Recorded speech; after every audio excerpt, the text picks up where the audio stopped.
নারীদের ইহরামের পোশাক যেমন হবে। ইহরাম শব্দের আবিধানিক অর্থ নিষিদ্ধ করা।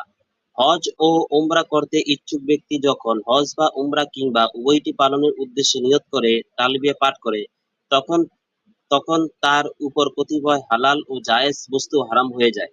অর্থাৎ হজ উমরা পালনকারী ব্যক্তি ইহরামের মাধ্যমে নিজের উপর স্ত্রী সহবাস, মাথার চুল, হাতের নখ, গোঁফ, বগল ও নাভির নিচের পৌরকর্যাদি সুগন্ধি ব্যবহারে, সেলাই করা পোশাক পরিধান এবং শিকার করা সহ কিছু বিষয়কে হারাম করে নেয়।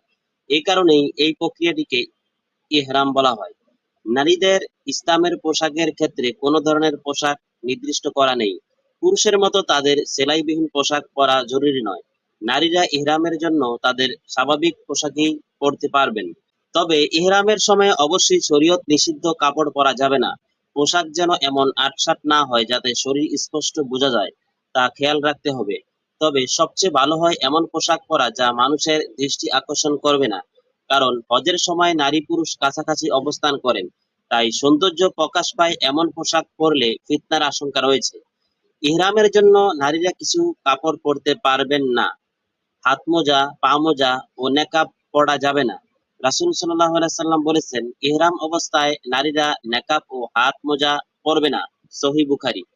তবে অপরিচিত পুরুষ পাশ দিয়ে হেঁটে গেলে ওড়না দিয়ে মুখ ঢেকে দিতে হবে।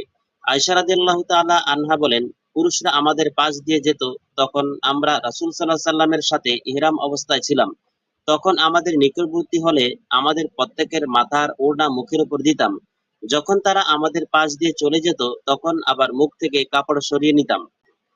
ইহরাম অবস্থায় নারীরা সুগন্ধিযুক্ত কাপড় ব্যবহার করতে পারবে না। ইহরাম অবস্থায় নারীরা যে কোনো রঙের পোশাক পরতে পারবেন, লাল, কালো, সবুজ, হলুদ ইত্যাদি। ইহরাম অবস্থায় নারীরা তাদের কাপড় বদলিয়ে পরিষ্কার অন্য কোনো কাপড় পরতে পারবে। ইহরাম অবস্থায় যদি কোনো নারী ভুলে অথবা অজ্ঞাতবশত নেকাব পরে, তাহলে তার উপর কোনো কাফারা নেই।